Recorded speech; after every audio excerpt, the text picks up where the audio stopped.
నీకు విషయం తెలుసా? నీకు విషయం తెలుసా? చెప్పకుండా ఎలా తెలుస్తుంది? అలా గొంతు చించుకుని అరుస్తావే, చెప్పి సావచ్చు కదా. రావే! ఎక్కడికి రావచ్చు దొంగ నా కొడక? అట్లక్కడ ఎర్రగా కాల్చి పిర్ర మీద వాతలు పెడతాను దొంగ నా కొడక. ఇంట్లో పనులని నువ్వు చేస్తావు వస్తే నేను చచ్చి 3 రోజులు జరిగింది. చత్తే సావు. ఎవరికి నాకేమన్నా చెప్పి వచ్చావా? నాకేమన్నా ఆస్తి రాసి ఇచ్చావా? దెయ్యం పట్టినోళ్ళలాగా నవ్వేంటి? గొంతులో విక్స్ బిల్లు పాడేసుకో. ఆ నవ్వేలాగా చచ్చిపోతున్నావు. నా దేహం కుళ్ళిపోయింది. అందుకే రోజు సబ్బుతో మంచిగా రుద్దుకుని స్నానం చేయమని చెప్పేది. సరిగ్గా స్నానం చేయకపోతే అలాగే దేహాలు అయ్యి కుళ్ళిపోతాయి.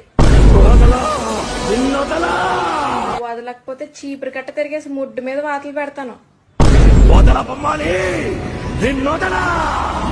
ఒకసారి చెప్తే అర్థం కదా నీకు? మేము బొమ్మలు అయ్యి కొను. నువ్వు బొమ్మలు అయ్యి అమ్ముకోవాలంటే పక్క వీధిలోకి వెళ్ళి అమ్ముకో. మా ఇంట్లో చిన్నపిల్ల ఎవరు లేరు. పొద్దున్నే బొమ్మలో అని అమ్ముకుంటాను.